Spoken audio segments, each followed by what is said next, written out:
India से Saudi अरब कैसे जाते हैं, क्या जर्नी होती है, कैसा पेपर वर्क होता है, कैसा कैसा प्रोसेस होता है, आज के इस वीडियो में जानने वाले हैं। ज़्यादा डीप में नहीं, सिर्फ हाइलाइट्स। अगले वीडियो में पर्टिकुलर सब्जेक्ट के साथ डीप वीडियो रहेगा। सो हेलो दोस्तों, मेरा नाम है शोएब पटेल और 1000 days non stop full vlog की जर्नी में आपका स्वागत है। और आज है उसका डे 5। वीडियो में आगे बढ़ने से पहले अगर चैनल को सब्सक्राइब करना है तो चैनल को सब्सक्राइब कर लेना और बेल आइकन याद से ऑन कर लेना ताकि नेक्स्ट वीडियो आने पर तुमको पता चल सके। So let's begin the video. हाँ, तो जैसे ही तुमको पता चल जाएगा कि सऊदी अरब जाना तुम्हारा कंफर्म है, सबसे पहले अप्लाई कर देना पासपोर्ट के लिए, जैसे कि मैंने पिछले वीडियो में बता दिया। और उसकी प्राइसिंग मैं भूल गया था गाइस, तकरीबन मेरे को 1800 या 1900 रुपए तक खर्चा आया था उदगीर में पासपोर्ट बनाने के लिए, बाकी तुम्हारा पर्सनल खर्च। सबसे पहले तुमको रेडी करना होता है पासपोर्ट रेडी करने के बाद उसके बाद सबसे इंपॉर्टेंट काम होगा, तुम्हारे फ़ोन में तुम्हारे को सॉफ्ट कॉपी रखना होगा तुम्हारे फ़ोटोज़ की, और हार्ड कॉपी तो रखना ही होगा, तकरीबन एक 25 से 30 फ़ोटोज़।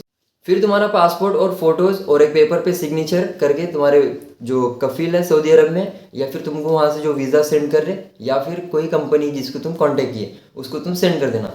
फिर उसके बाद आता है वखाला वहाँ से सऊदी अरब से आता है अपने लिए। और वखाला जो है ना, एक प्रोसेस है एम्बेसी में, एक तुम्हारा आइडेंटिटी रहता है कि इंडिया से वर्कर वगैरह आ रहे, ये उनके लिए एक आइडेंटिटी रहती है वखाला मतलब। वखाला रेडी होने के बाद फिर से अप्लाई करते हैं, तो तकरीबन ज़्यादा टाइम लग गया था वीज़ा के लिए, 2 या 3 महीने, इतना टाइम तो लगेगा ही आराम से। फिर आ गया तुम्हारा वीज़ा जैसे ही आ गया यहाँ पे इंडिया में एजेंट के थ्रू अगर काम कर रहे हैं, वीज़ा लेने के बाद तुम बॉर्डर नंबर ज़रूर से ले लेना, क्योंकि ये मेडिकल के टाइम बहुत इंपॉर्टेंट काम में आएगा। अब आता है नेक्स्ट स्टेप। अब तुमको रखना होगा तुम्हारे पास तकरीबन एक 50,000 रुपीज़, क्योंकि इसमें आ गया मेडिकल, VFS, बायोमेट्रिक और तुम्हारे पासपोर्ट वीज़ा स्टैंपिंग। तो इसका प्रोसेस ऐसा होता है गाइज, अपने को एक अपॉइंटमेंट लेना होता है।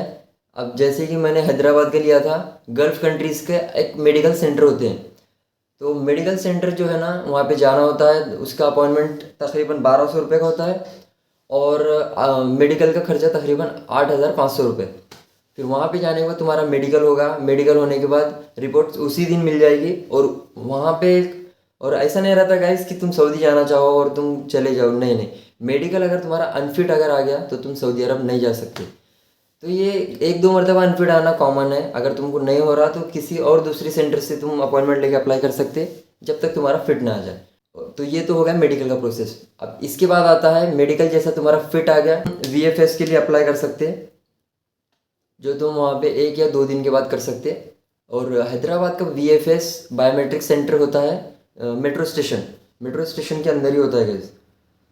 और VFS बायोमेट्रिक में क्या होता है कि तुम्हारा फेस स्कैन होता है, तुम्हारे फिंगरप्रिंट्स, बस दूसरा कुछ नहीं। होने के बाद तुम्हारा जो पासपोर्ट वगैरह है स्टैंपिंग के लिए तुमको सेंड करना होता है मुंबई ऑफिस में, वीज़ा स्टैंपिंग या फिर पासपोर्ट स्टैंपिंग ऐसे कुछ बोलते हैं उसको। फिर ये प्रोसेस होने के बाद तुम्हारा सब कुछ पेपर वर्क कंप्लीट हो जाता है। फिर ये तुम्हारा जो कफील वगैरह है उसको सेंड कर देना है, खलास। उसके बाद अगर वो वहाँ से टिकट बुक करे तो ठीक, नहीं तो तुम यहाँ से टिकट बुक कर सकते ऑनलाइन भी, या फिर अगर तुमको नहीं जमता तो ऑनलाइन शॉप पे जाके बुक कर सकते।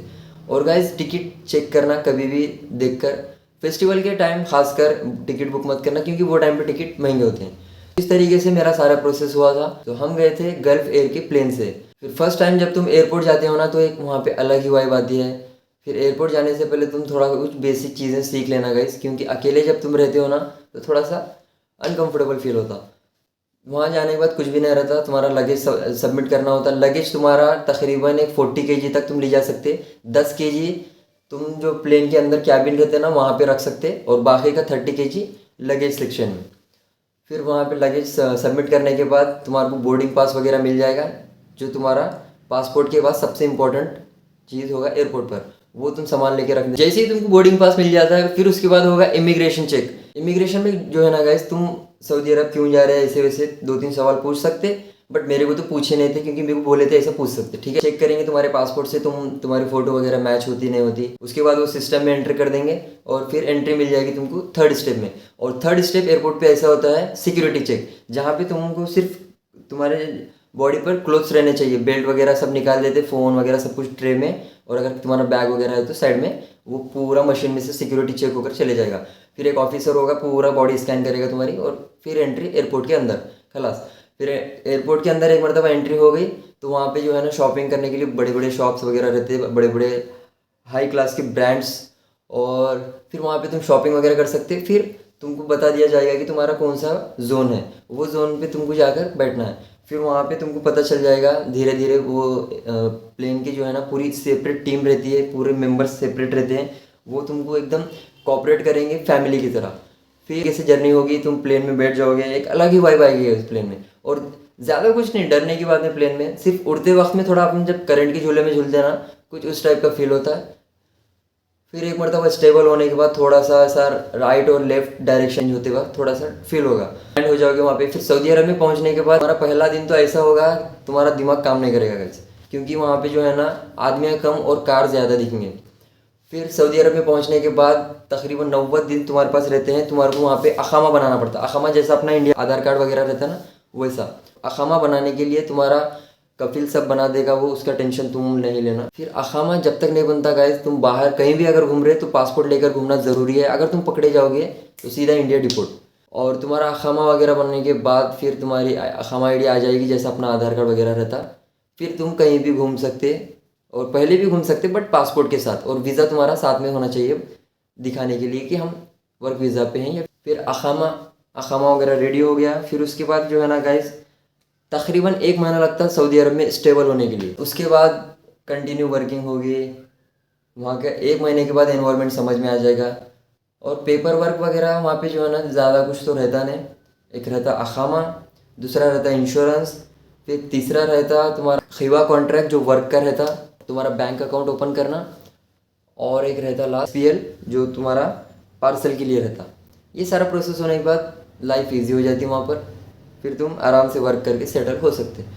सो गाइस, इंडिया से सऊदी अरब की जर्नी कुछ इस टाइप की थी मेरी, जो मैं पर्सनल बताया। और नेक्स्ट वीडियो में हम जानने वाले हैं इसके पर्टिकुलर चीज़ के बारे में डीप में, जैसे कि मेडिकल कैसे करते, अपशिर अकाउंट कैसे बनाते, फिर प्लेन का पूरा टोटल एक्सपीरियंस कैसा रहता। तो तुम कमेंट करके बता देना तुमको नेक्स्ट वीडियो किस पर चाहिए। चलो गाइस, इस वीडियो में बस इतना ही बोलना था। वीडियो अगर इन्फॉर्मेटिव लगे तो वीडियो को लाइक कर देना और ज़्यादा से ज़्यादा शेयर कर देना जिसको इसकी ज़रूरत है। और कमेंट करके बता देना तुमको नेक्स्ट वीडियो किस पर चाहिए। मिलते हैं आपसे जल्दी से नेक्स्ट ब्लॉग में, तब तक के लिए बाय, अल्लाह हाफिज़, बाय बाय, टेक केयर।